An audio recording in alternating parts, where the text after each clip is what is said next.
ಶಾಂತವಾಗಿ ಹರಿಯುತ್ತಿರೋ ನದಿ ಶರಾವತಿ. ನದಿ ಉದರದಲ್ಲೊಂದು ಕಿರಿದಾದ ದ್ವೀಪ.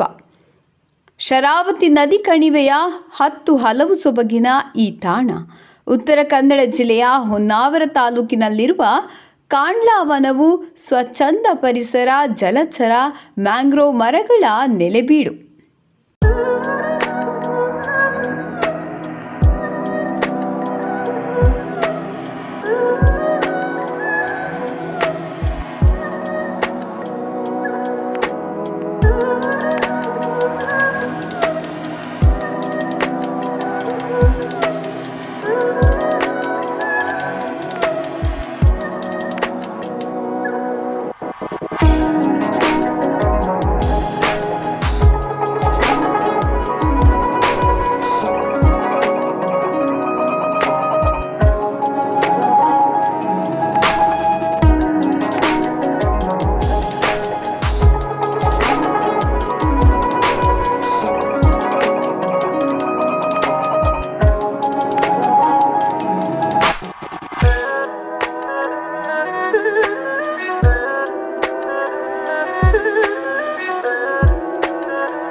ಹೊನ್ನಾವರ ಪಟ್ಟಣದಿಂದ 3 ಕಿಲೋಮೀಟರ್ ದೂರದಲ್ಲಿ ಕಾಸರಗೋಡು ಇಕೋ ಬೀಚ್ಗೆ ಎದುರಾಗಿ ಬಲಭಾಗದಲ್ಲಿದೆ.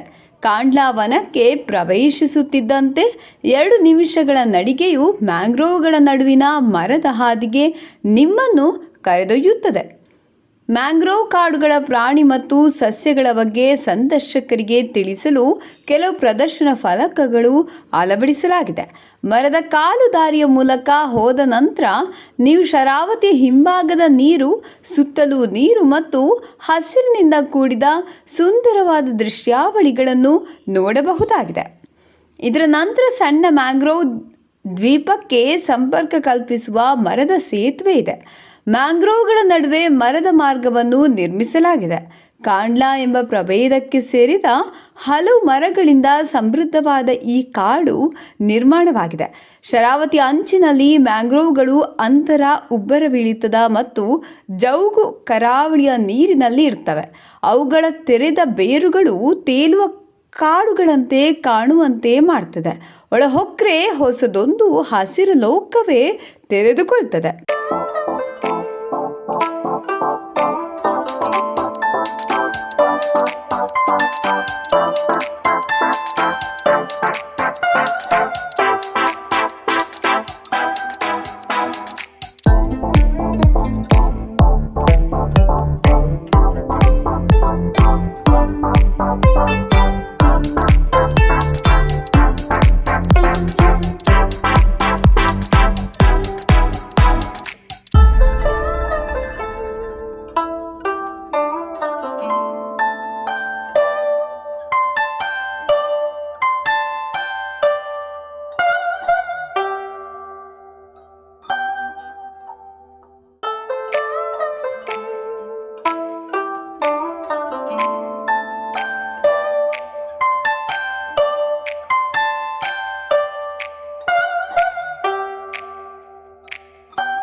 ಒಂದಾನೊಂದು ಕಾಲದಲ್ಲಿ ಜೈವಿಕ ಸೃಷ್ಟಿಗೆ ಇವೇ ಕಾಂಡ್ಲಾ ವನ ಕಾರಣವಾಗಿತ್ತು.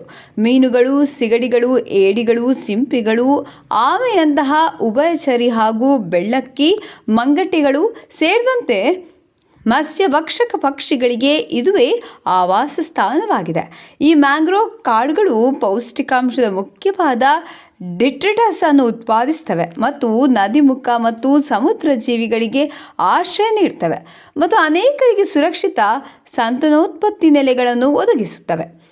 ಜೊತೆಗೆ ಹಲವಾರು ರೀತಿಯ ಪಕ್ಷಿಗಳಿಗೆ ನೆಲೆಯನ್ನು ಒದಗಿಸುತ್ತವೆ. ಕಾಂಡ್ಲಾ ವನವು ಮನಸ್ಸಿಗೆ ಹಿತವನ್ನು ನೀಡುವ ತಾಣಗಳಲ್ಲಿ ಒಂದಾಗಿದೆ. ಪ್ರೀ ವೆಡ್ಡಿಂಗ್ ಫೋಟೋಶೂಟ್ಗಳಿಗೆ ಹೇಳಿ ಮಾಡಿಸಿದ ಸ್ಥಳವಾಗಿದೆ. ಬೆಳಿಗ್ಗೆ 9ರಿಂದ ಸಂಜೆ 6:30ರವರೆಗೆ ತೆರೆದಿರ್ತದೆ. ಪ್ರವೇಶ ಶುಲ್ಕ ₹10 ನಿಗದಿ ಮಾಡಲಾಗಿದೆ. ಇದೀಗ ಇಲ್ಲಿಗೆ ಭೇಟಿ ನೀಡಲು ಉತ್ತಮ ಸಮಯವೆಂದರೆ ಸೆಪ್ಟೆಂಬರ್ ಮತ್ತು ಮಾರ್ಚ್ ನಡುವಿನ ಸಮಯವಾಗಿದೆ.